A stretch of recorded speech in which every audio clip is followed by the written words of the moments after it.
where I'm considered the tick box. I am that token girl. I did felt pressure to constantly watch how I spoke. Can you speak ghetto? Is that considered a black thing? If you sit on a train next to them, they move their staff and Yeah. don't want you to sit next to them. I think I've had to be aware of the angry black woman image. Especially in primary school, used to get made fun of a lot. And they just told me, stand tall, be who you are, be proud. Just never dim your light to make others feel comfortable.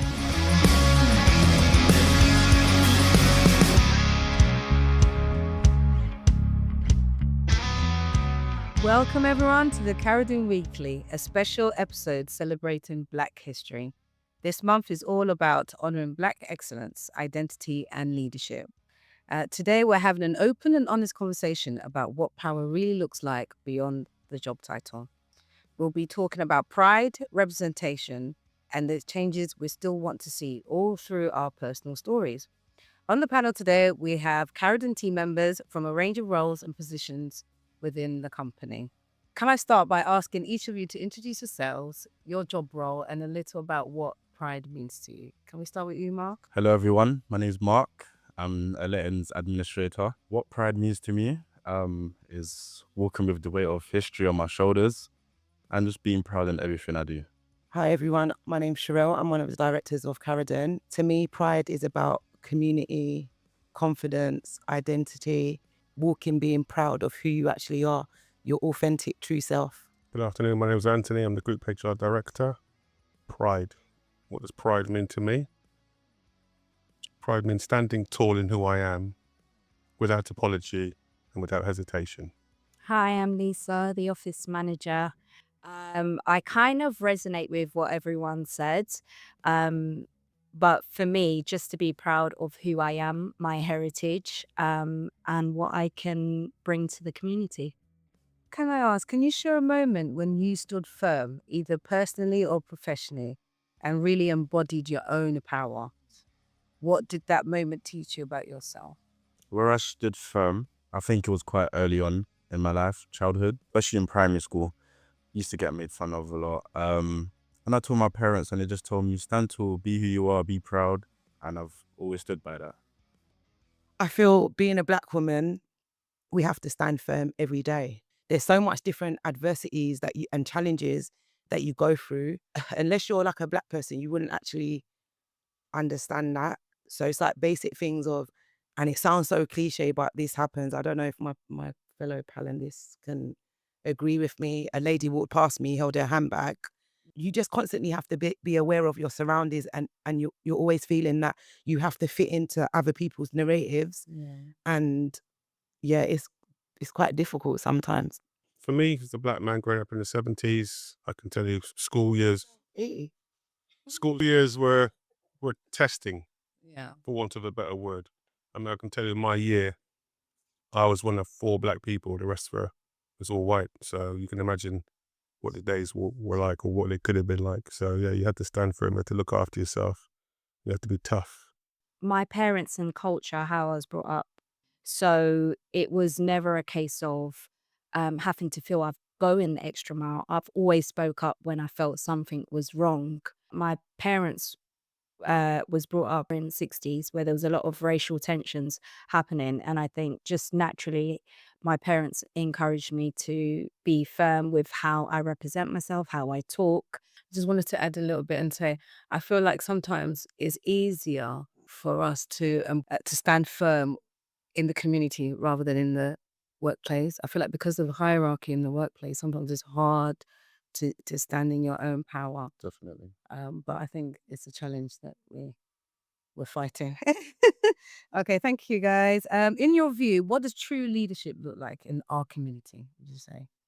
True leadership, especially in our community, I think it's not about just titles, money and power, but it's about your vision, your service to others as well. I think someone that uses their influence to lift others, not just themselves.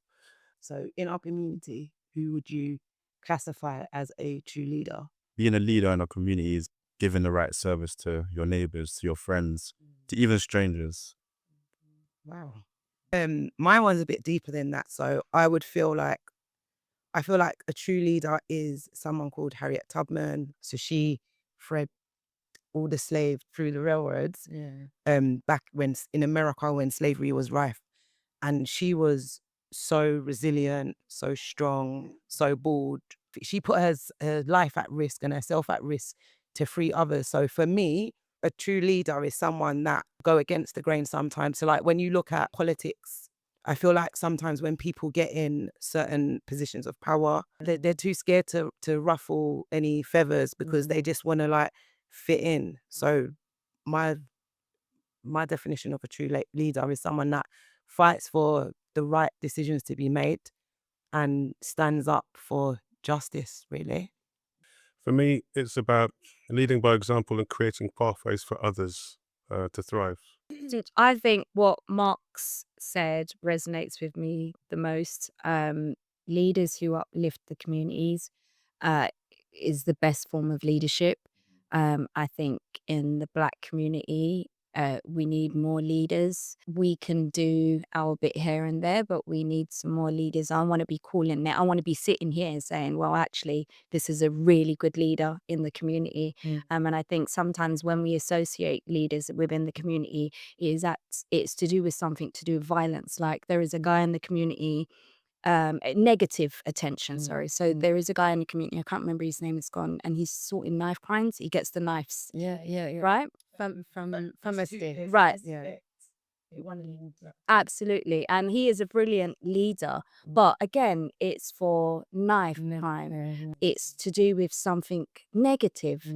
And just to add to that, I think sometimes we're given a sector. So we've got people like Stormzy who's doing a lot for his community, but they're rappers or they're footballers or, we have certain sectors that they kind of allow us to dominate, and outside that, it doesn't kind of happen. But also as well, it's like they expect you at the same time, like we do have people like Stormzy, who's brilliant to be fair, and he is doing a lot for the community. We've got the football pitch, we've got everything. But again, what is our government doing? Yeah. And it's like everyone's like, well, actually look at those people. They're doing for your community.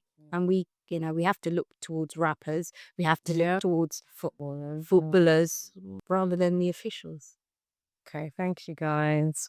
So, Black History Month is also a time to celebrate cultural pride and to be honest about the challenges that come with it, especially in professional spaces.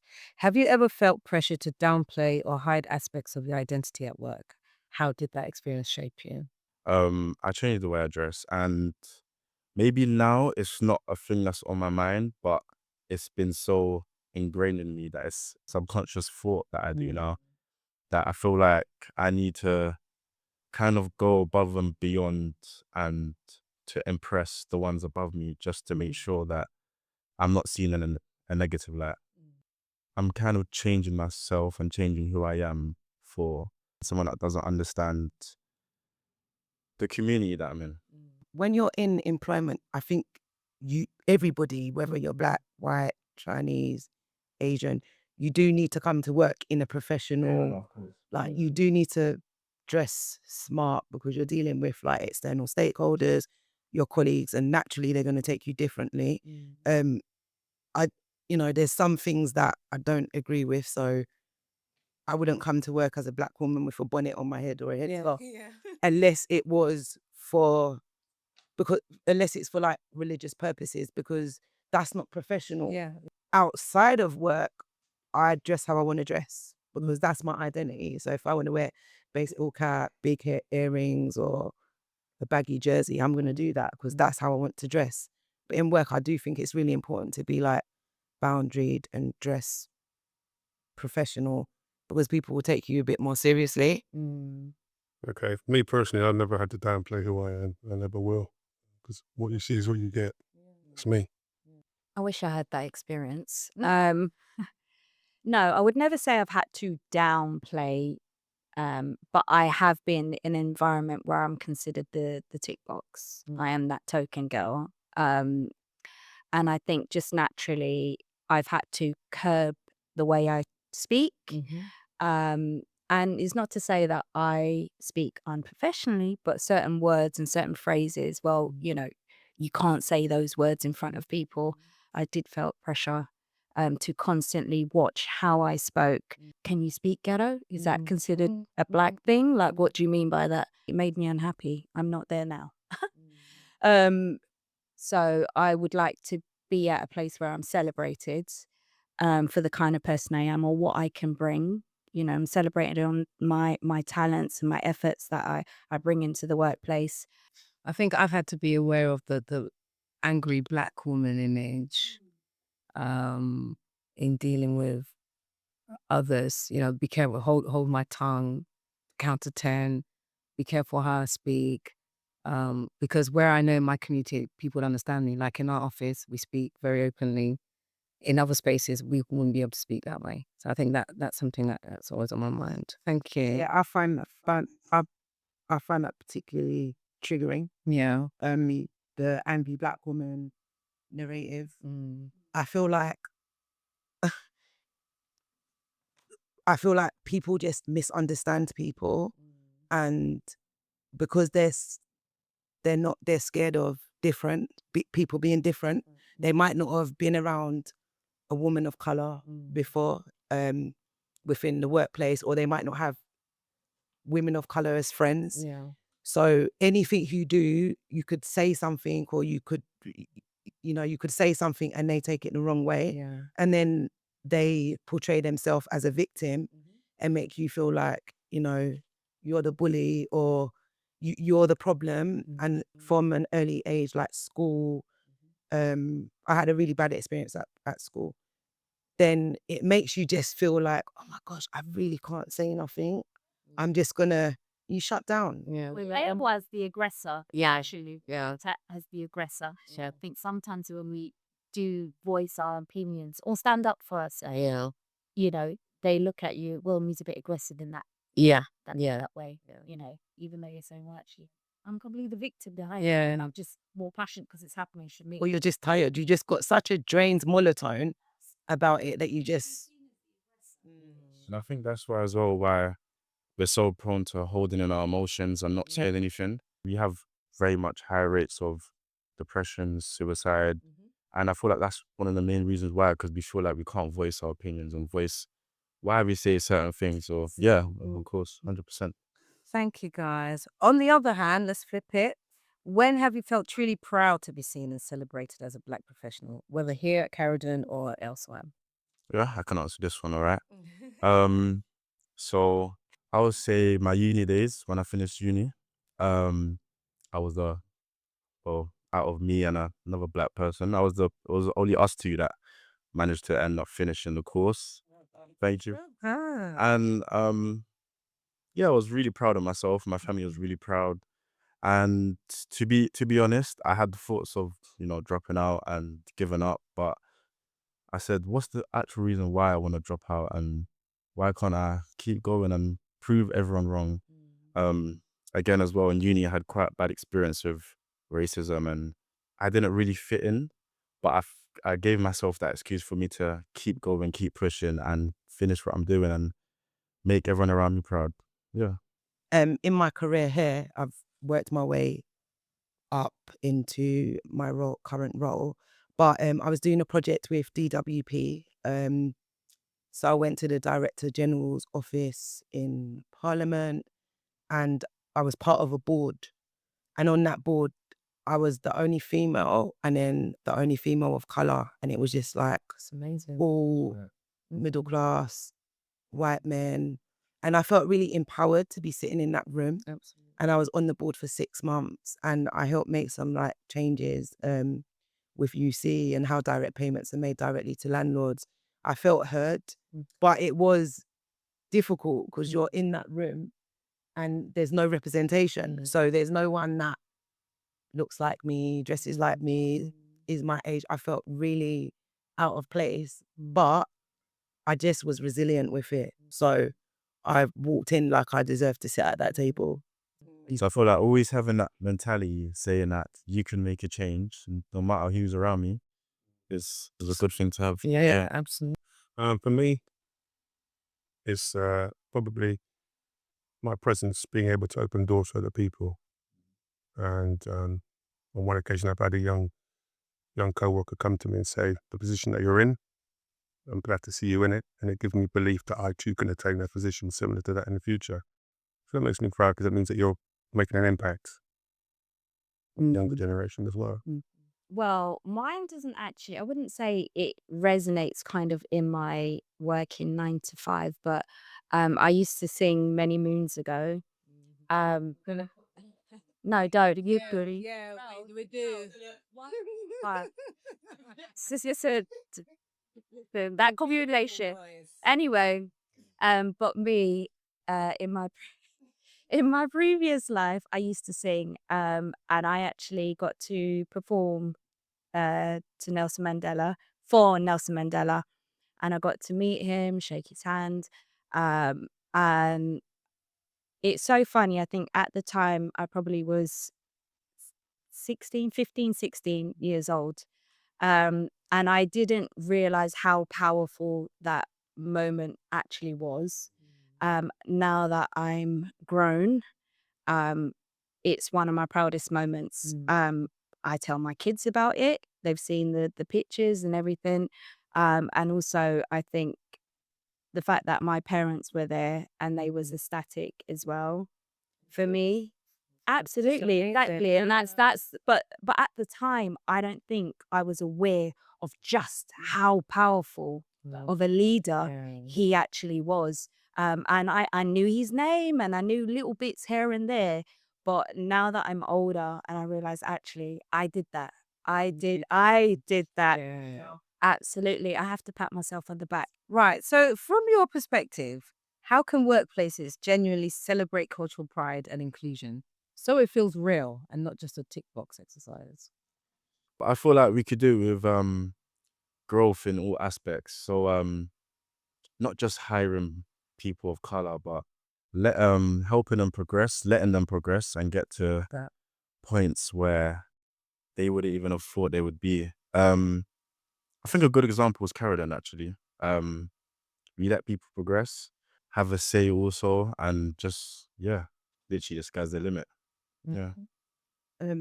I feel with Caridon, it is probably one of the companies that I've worked in that I have a diverse SLT team. So it shows representation to the young people coming up in on their career journey. I don't think it's just the employer's responsibility. I think it's the employees and the colleagues' responsibilities, because if their mindset and their behaviors from outside of the professional setting doesn't change, then obviously they're going to bring them attitudes into the workplace.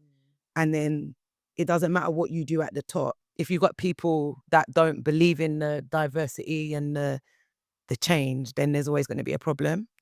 I think we need to celebrate people's culture and embed that in our daily practice.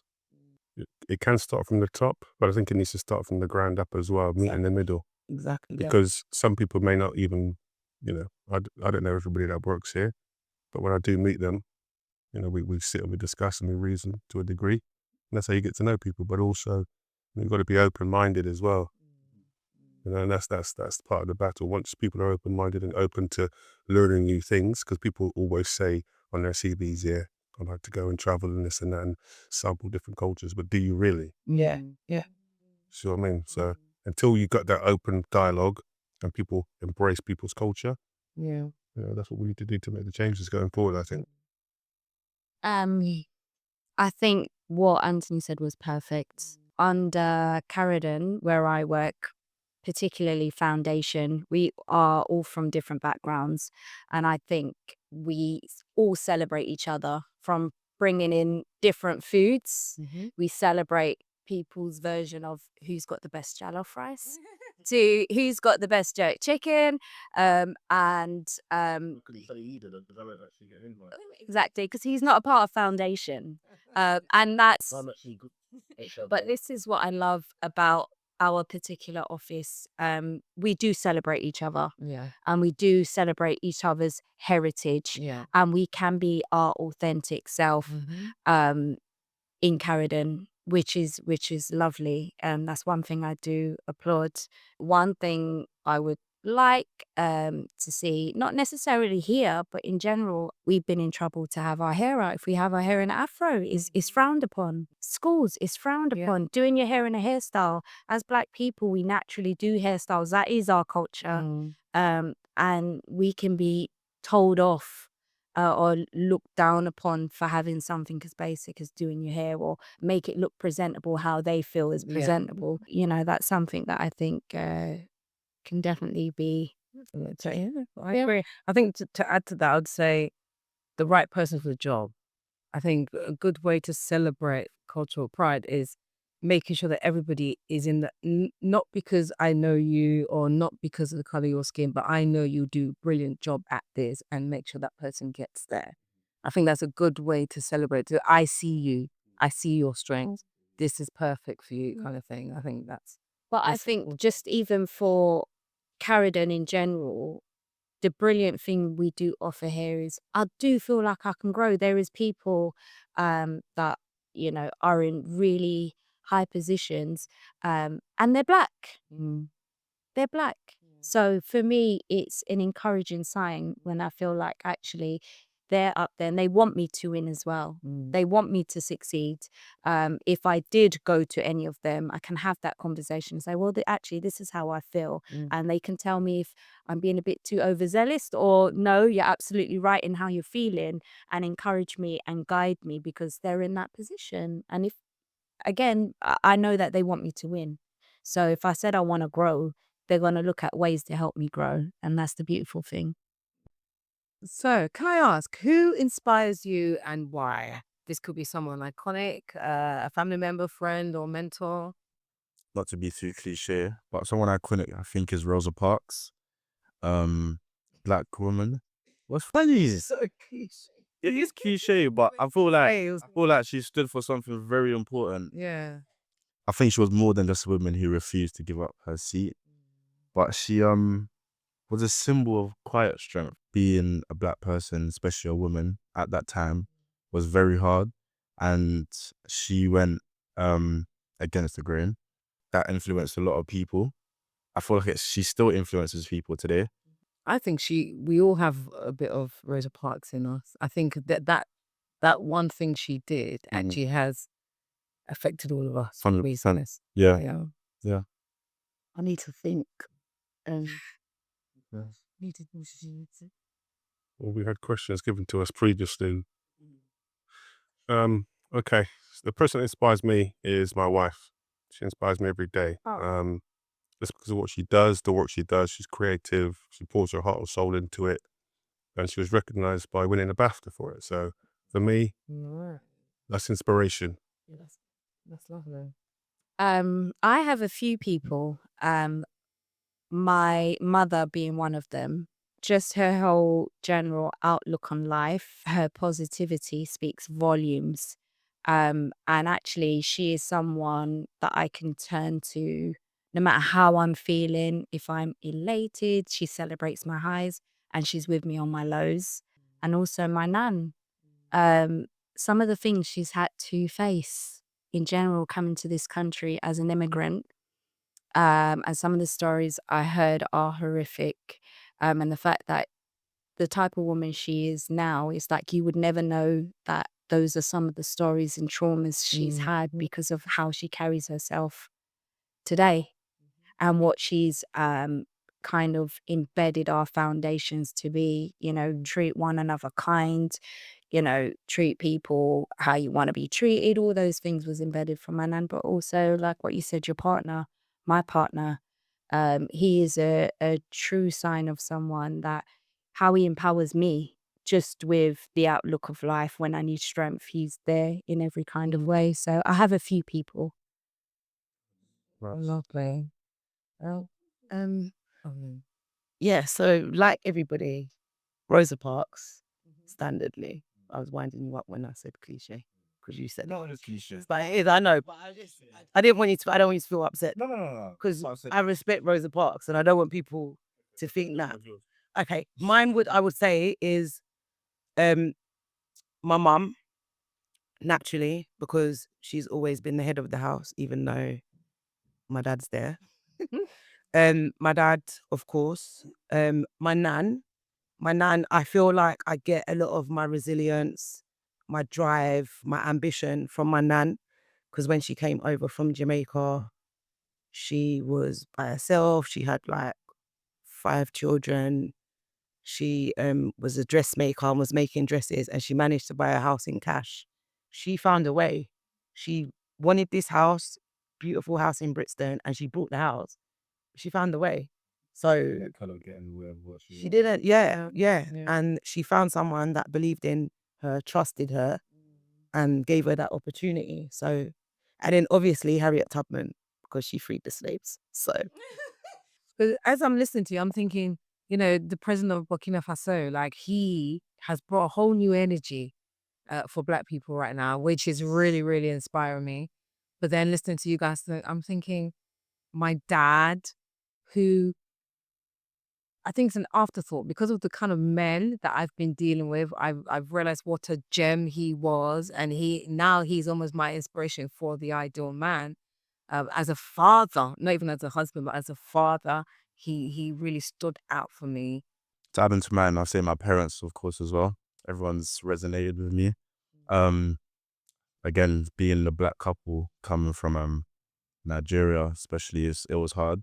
My parents came separately. My dad came up about 3 years after. And they went against all norms, and they didn't let their color get in the way of what they want.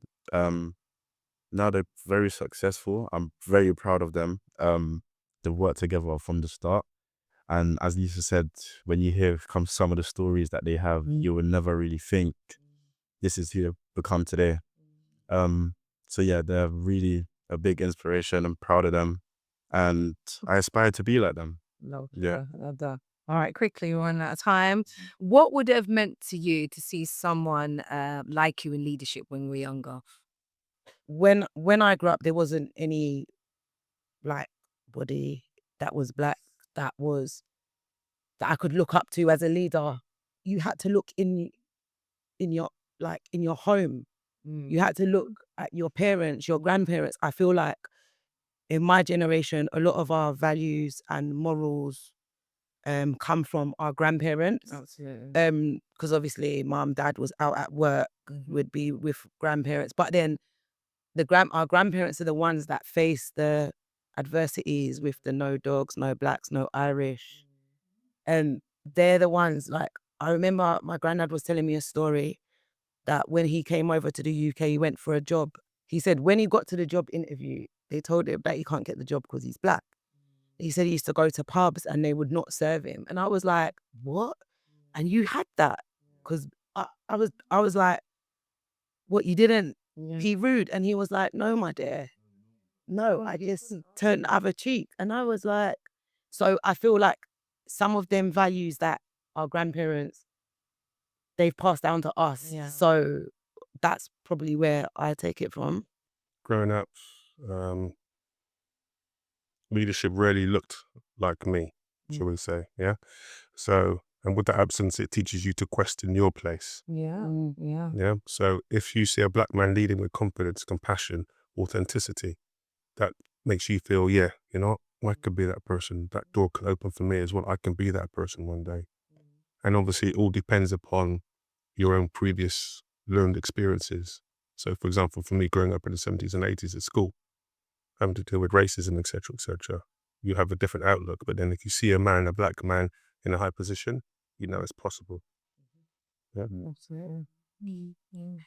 Um, it's funny because I think by the time my generation came about, late 80s, 90s, times were different. I think my parents always brought us up to be leaders. So I always thought whatever I'm going to do, I'm going to try and be the best out anyway. And that was always preached in my head. So I never thought for a second uh, I would be, I needed someone to be in that position in order for me to get to that position. I thought if I want it, I could get it. And that's kind of how my parents brought me up. No, if you want it, you got to work hard. The only thing they installed in me is that, well, you know, depending your profession, if you ain't got the right skin color, you might have to work a bit harder. And that's the kind of thing that was put in. But my parents at the same time said to me, go for it. There's no reason why you can't go for it. Like, life's about knockbacks and setbacks. It happens. Get over it. Just keep striving, keep doing you. And I was lucky. I'm the youngest of 5 children that all of my brothers and sisters became successful in whatever path they wanted to do. So I had leaders in that way, including what my mum's role was for, being in the house, etc., to my dad working his way up and becoming a leader. So I saw that, and it guided me. So for me, it I don't know if it would have done anything more for me, because I saw that happening anyway. That's interesting, because I feel like it would have done something for me, because coming from an African household, it was very much know your place, stay quiet, don't make too much noise. You don't want to be seen. Like, it was, you can't, if you work hard, you can do whatever you want to do, but just do it quietly. Just don't make too much noise. They're judging us. That's inherited trauma. You see what your parents were protecting. Yeah. Yeah, by losing. From certain things that may have happened, where or just stopping certain things from happening to you. Yeah, absolutely. Whereas Yeah, I think my dad was more of a he was more of a fighter. He didn't care. that He confidence. he was brought up in the days where there was a lot of racial tensions, where he got beat up just because of his skin color. And my dad's like, look, I'm here. I'm here. No one hurt me. I did what I needed to. I fought back. And that was his position. So when it came to raising a child, he was be unapologetically yourself. And he was very much like that. Because obviously we're Caribbean. My mum's mixed race, so my grandmother's white, but I think her going through that struggle made her feel like, listen, you just need to, because I know how they feel about Black people. So she was very much just stay in your place, please, because this is what they're thinking of you. Because she knew that, because half her family was white. It was part of her experience. She didn't want me to go through, but she knew what people were talking about, saying about us. She could fit in a little bit because she's got the lighter skin. But she feared for us. My eldest brother, who's the darkest, who went down the educational route, got his master's in maths and all of that. Again, as much as I would say he's more formal out of all of us, again, that was preached to him as well. Like, my brother, if he could tell you how much he loves his skin color, he said, I let him down. For him, it's a beautiful thing. So he's so proud of his background, how he carries himself. But at the same time, that was taught to us by my parents. Our parents said, it is what it is. If you don't get it, you don't get it. You move on to the next one. It's their loss. Yeah. At the African household, you get to school, your mom's beating you before the teachers even explained. Really? Yeah. For being called into school in the first place. Like, what have you done for me to be called into school? Like, she's not even waiting for the teacher. What did you do, young lady? Kind of thing. So it was a different, because I think, like I said, it's a trauma thing. It's coming from Africa. They had to hide. They had to, there was a shame. There was a shame. Was your parents born in Africa or over here? My mom was born in here. My dad in Ghana. Yeah. See, like my parents are born here. So they're first generation. Yeah. So it's different.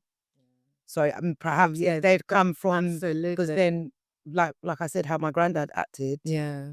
Completely different to how my mum and dad acted. And my nan, she was the Windrush generation, when they came over, etc. She was like, I need to blend in because I don't want to be shipped out. I don't want tools, no trouble, and I don't have no protection. Yeah. She had to look to other, people who's come over as friends and kind of build a community by herself. Whereas by the time my dad came, my dad was born here, but I'm saying by the time he was born, there was a whole generation full of that. And they had to fight. Stand your ground. Be who you are. If you're not celebrated, move away. Yeah, it is what it is. Absolutely. I mean, that's kind of how I was brought up. What changes do you hope to see in our society, in our industry, or right here, Caridon? Economical empowerment, especially in our Black community. Ooh. Yeah. I feel like now as of recent as well, there's been a lot of, black-owned businesses, black individuals that are coming up and trying to create generational wealth for themselves. I just feel like we need a bit more resources to help with that. There's a lot of, let's say, for example, artists, rappers that are generating the money but don't know what to do with it. And I feel like having that guidance and, yeah, just having that guidance of how we can create that generational wealth, because I'm sure everyone does want to create that wealth that will run in their family for years and years to come. So I feel like having that guidance and just having like a mentorship where we can learn from each other and learn from people who have created that generational wealth, and people of color especially. I think changes like that will help I us. agree. Yeah. I think in society, I feel that everybody needs to accept other people, their differences, their different beliefs. Everyone being the same is quite boring. The tension at the moment on immigrants is quite traumatic. It's triggering. It makes you think, how we even got here in 2025. You hear comments, oh, they're taking our jobs, when sometimes it's jobs that people don't want to do. Most of the Like jobs people don't want to do. delivery drivers, how much times do you see like, Care homes. yeah, so I just feel like acceptance and just respecting people's individuality and their differences. I don't think there's anything that I would change, because in Caridon, I feel that we do celebrate everybody else's culture and the background from where they come. And I feel people do feel that they do belong when they work at Caridon. And just to take that a step further, the people with which we serve, the tenants, etc., they are of a diverse background. So I think we need to mirror that, which I think we do well. For the greater society, yeah, a lot needs to change. And I don't think we have the time here to discuss that.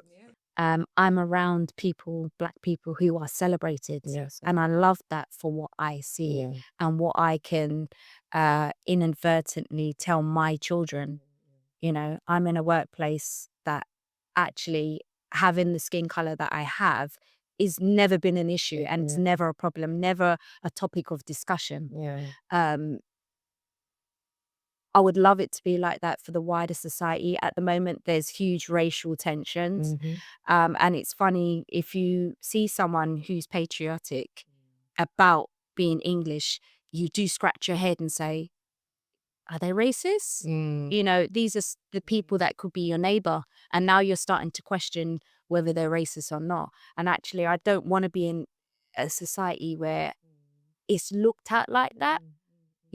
I happily celebrate my heritage, but also I'm happy I am also British. And I would like to say that if I was to say, if my neighbor had a flag and they was white, that they weren't racist, but it's something I question right now. I question, and it makes me question a lot what's going on. And I don't think in 2025, we should be having these sort of conversations or these thinkings. Absolutely, we've gone backwards. So yeah, my thinking is that we could move forward and not be dealing with this right now. I would just add to that and say, I think we need more empathy in society. Just like you were saying, even one of our own colleagues was saying some wild things about their coming over here, taking our jobs, and they're not even British, which was weird to me. But I just feel like we need more empathy as a society, because unless you're in something, you really, really don't know what someone's going through. And people assuming they're just fleeing. Why would you want to leave your home and everything you've built to go to a country you don't know anybody in or anybody? Yeah, of course, there's an NHS system, but there's a bigger issue there. And I think society just needs more empathy. I feel that people are brainwashed into thinking Yeah. a lot of stuff. There's a lot of scare tactics. Yeah. Fear's stronger than love, right? Yeah. So if you fear something, your love's gone out the window. And that's what happens now. People are scared. That's what do black people, especially black boys, that fear that, they're scary, they're in hoodies. They're on their, that is constant. It's that constant. They're wearing black. Yeah. There's a group of them.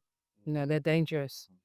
you know. Across the road now. Yeah, literally. And that's what what I- my son used to say that to me all the time. He used to literally call me one day. He's like, Mum, I'm so upset. I said, why?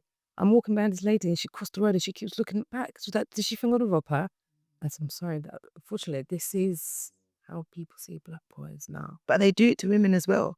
Yeah, like you mentioned. It happens to women as well. Yeah. Like other women, if you sit on the train next to them, they move their staff and Yeah. don't want you to sit next to Yeah. them. But so Yeah, it's crazy. Okay, and finally, as part of the celebration of Black excellence and progress, what message or advice would you share with the next generation? I think be yourself and be proud to be who you are. Don't stop building yourself. Learn trades, learn skills. Just try and open as many doors as you can, because I'll say the more doors you open, yeah, the more chances you have to be successful. the advice I would give to people is be true to yourself. Never give up. Just keep going and just believe in yourself. Yeah, I think I echo both, what you both said. But also for me, I would tell the next generation, just never dim your light to make others feel comfortable. Absolutely. That's a no-no for me. Be who you are. Be unapologetically yourself. Be fearless. Not scared to take advice or listen to advice. Absolutely, I love that. I think that it takes sort of life experience, isn't it? When we're all young, we think we have to, and now I can confidently say, no, I'm not comfortable with that. No, I won't be doing that. Or advocate for someone else, you know? So I think, yeah, it's important always. And finally, before we go, I just want to say thank you all for sharing your stories and voices as part of our Black History Month. Today reminds us that power isn't defined by titles. It's about authenticity, lifting others, and the legacy we build for those who come after us. Before you go, can you recommend a book or a favorite quote? Our pride is our power, and our presence is our proof. Love that. Thank you very much.